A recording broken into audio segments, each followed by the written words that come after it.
look, I get it. You've been trying to make better tracks for a while. You've been trying everything. You've tried sample packs. You've tried presets. You've tried making stuff from scratch. You've tried sampling pro tracks, and still you're struggling. Well, today I'm going to tell you a few little mindset hacks that you can do that'll essentially make it a lot easier. I think this stuff, it doesn't always come down to technique. I think it's like a lot more of the human element than people talk about. It's a lot more of your mindset, how you're thinking about it, and how you go about doing this. So the first reason why you're probably struggling is because, honestly, I think a lot of times people try to pull inspiration from the wrong place.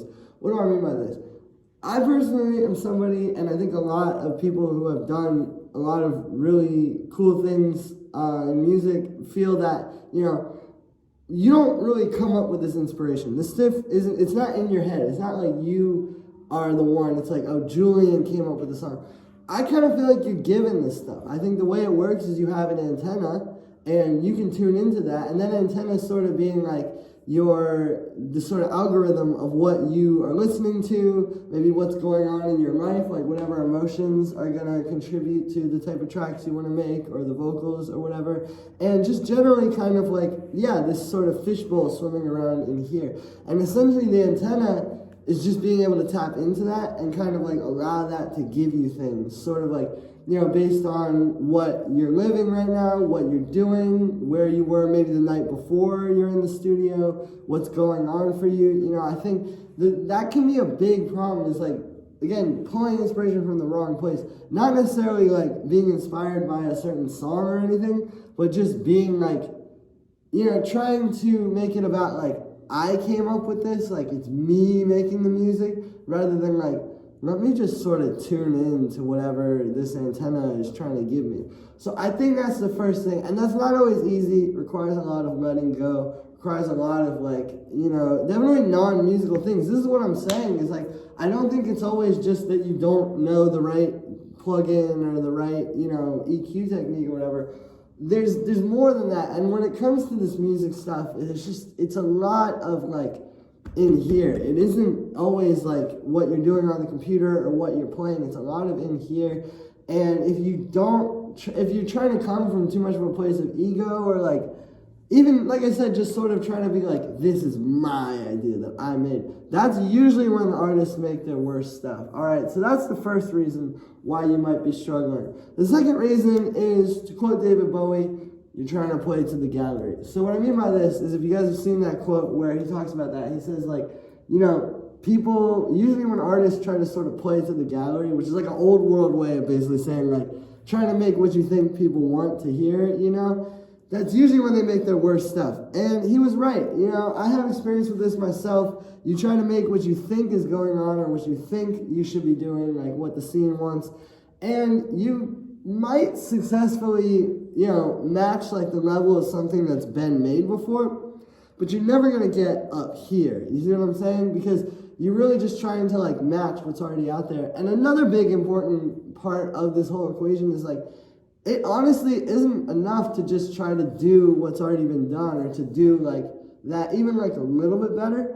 I'm kind of realizing that if you want to crack this open and you really want to hit the culture and matter and like have an impact, you actually need to do better than what the old people did. So that's the other thing about the playing to the gallery. It's not just that you're kind of like trying to do what's trendy, but it's also that you aren't going to do that thing that's going to break you through, because you're not thinking about getting like better than the other stuff. You're just kind of trying to match it. So I think those two things, between trying to play to the gallery and trying to get the inspiration from the wrong place and too much of a place of ego, already, if you just do those, I promise you that you will make better music a lot faster and just kind of stop struggling with a lot of this stuff.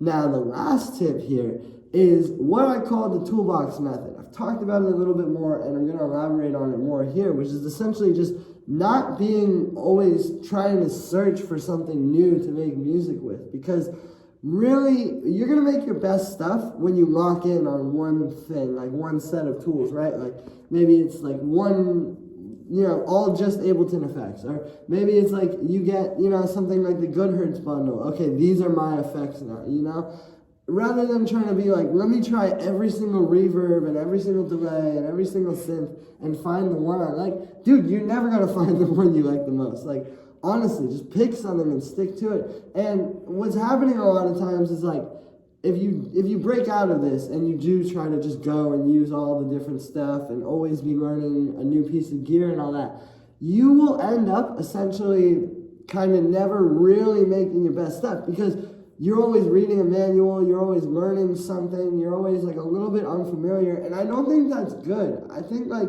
it really just helps to kind of have that thing, that tried and true, like, okay, I know, even though Serum, okay, like an example for me is Serum. I really like using Serum. I know on the channel I use a lot of Wavetable Analog Operator, but yeah, Serum is definitely, like if you looked at my computer, like most used synths, it would be Serum. The thing about Serum is like, okay, I could get anything I want out of there. I could get super digital, modern bass music sounds, or I could get like, you could get a really analog sort of, you know, CS80 type of sound or something like that. It's really just how you use it and what you do with it. So I know that no matter what synth sound I want, I can just open up Serum and do it. I'm not sitting here like, oh, well, I want this analog thing, so I better go and like, look for the best analog modeling CS80 plugin online on that. No, I'm just going to open up Serum and just make that sound. You know, it's like just kind of knowing and having that sort of like belief in yourself, first of all, to just say like, I know I can do this, but also just, yeah, these tools are powerful. Like if you have Serum, you kind of don't need any other synths. So I think if you stick with your little toolbox, and like I said the other day, it's like, you know, again, when you're working on a house, the dude doesn't pull up with like 25 hammers and then try to be like, oh, which hammer should I use? You know, just pick a damn hammer and start working. Like really, it's not to use whatever is the best, most perfectly modeled reverb that does all this.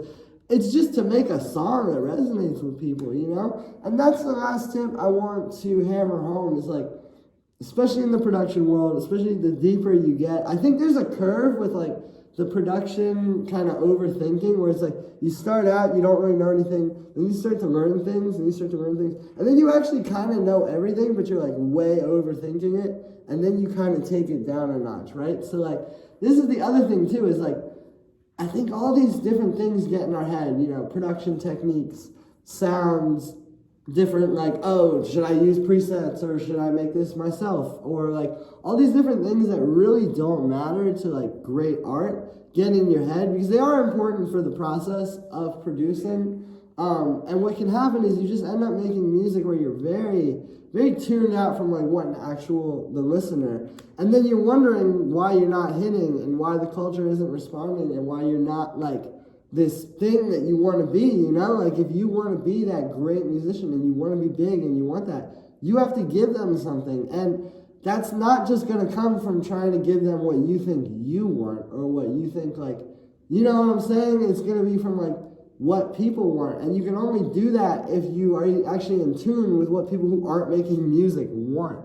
So you really need to keep that in mind too, that like you are going to get really stuck in this mindset of producing, and it is important, it is good, but like I just think there's a lot more to it. And you notice too, like if we talk like outside of electronic music, like on some more like, you know, major label pop artist thing, I think, you know, people complain and say, oh, like this guy, he can't even record his own vocals or he can't even mix his own song. But like, no, I think that's the point, is like I think you should have an artist. The artist should just, honestly, like, because we're producers, we can't do this, but really, I think the artist should only be concerned with, like, you know, the more cosmic side, like the songwriting, the feeling, the emotional aspect of it, the look, the aesthetic, you know, how they dress, all that. The artist should be that, and, like, in a perfect world, they probably, honestly, don't even know anything technical at all about producing, because it just gets in the way. Like, it makes so much more sense to have, like, a guy or somebody who is, like, more of an engineer, and they just think about that all day. But, you know, the one creating, you know, like, when they're actually having the meeting about the song, it's the artist